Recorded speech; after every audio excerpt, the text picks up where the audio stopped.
Hello everybody and welcome back to another video on Cobblers Vlogs, where yesterday we announced that I'm going to be back previewing and reviewing and doing loads of content on the Cobblers' last 10 games of the season on the run-in. The Cobblers need wins and they need to get that promotion. So we're going to be previewing the first of those games today. They take on Stevenage on Tuesday night away from home. It's going to be a tough one. Stevenage obviously battling down at the bottom for their lives. Cobblers battling at the top for a promotion. It's going to be a tough one, so what we're waiting for. Let's get into this match preview. So I'm going to mention at the start then, let's see how the two teams are doing. Stevenage not doing very well. They haven't won in their last 8 games. They sit 22nd in League 2 at the moment. They're only 3 points clear of the League 2 relegation zone, and they've got Oldham behind them, who've got 2 games in hand on them. The Cobblers obviously still sit in second somehow, despite only 2 wins in their last 6, but there's only 4 points separating 2nd and 9th in League 2, so it's really, really tight at the moment. The Cobblers need to get wins on the board if they want to get that promotion, because there's teams behind them with games in hand that could catch them and overtake them and pip them to a promotion. So the Cobblers need a win, especially against a team like Stevenage, who are struggling at the bottom, but they'll be fighting for their lives equally as much as the Cobblers are fighting for promotion.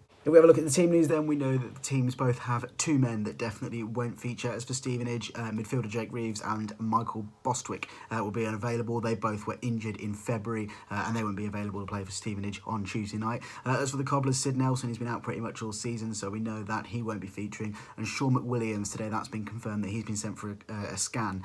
He was obviously substituted off at half-time against Carlisle with a knee injury, so Sean McWilliams sent for a scan and won't be in contention for Tuesday night's game. In terms of a danger man for each team, Cobblers fans will be familiar, and obviously Stevenage fans will be familiar with Luke Norris, who's obviously a Stevenage forward now.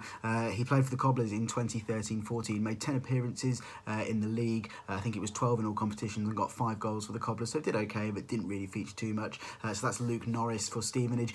He's played pretty much most of the games for Stevenage this season. I think he's made 34, 35 appearances, something like that. And he's last scored against Leyton Orient in their 2-2 draw, which was not the weekend just gone, the weekend before that. He's got 9 for the season, so his goals will be massive if Stevenage managed to stay in the league. As for the Cobblers, I've gone with Paul Lewis, obviously scored on Saturday against Carlisle, a brilliant header off Bez Labala's cross. He's now got 7 for the season. Don't forget Sam Hoskins, Mitch Pinnock, and obviously Fraser Horsfall and John Guthrie from headers are all massive threats for the Cobblers.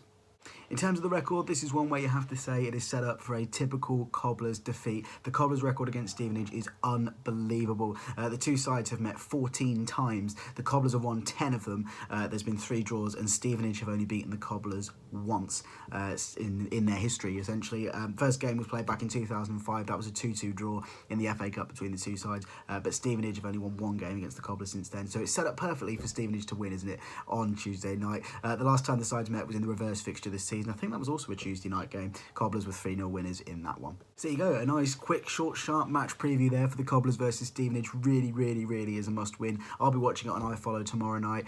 And yeah, it's a must-win against a team that's struggling like Stevenage. Yes, they're going to be fighting for their lives. It's going to be difficult. It's going to be scrappy. Hopefully there's a decent away following there for the Cobblers, as there always is, and I'm sure there will be. Fantastic following up at Carlisle on Saturday. Really disappointing to lose that one in the last minute, wasn't it? And yeah, let's hope that on Tuesday night it goes much better and the Cobblers can get a win against a team much lower than them in the table, which they were obviously unable to do on Saturday. In terms of my prediction, I'm going to go 2-0 for the Cobblers. I don't think it's going to be as comfortable as the reverse fixture when the Cobblers won 3-0, because obviously circumstances are different. Cobblers are battling at the top, Stevenage battling at the bottom, both sides desperate for points at either end of the table. But I do think the Cobblers are going to win this one and should win this one, so I'll go 2-0 to the Cobblers. Let me know your predictions down in the comments below. If you enjoyed the video, make sure to smash a like and hit that subscribe button as well. We are back for the final 10 games of the season. The first one is against Stevenage tomorrow night. Let's go and win it, shall we?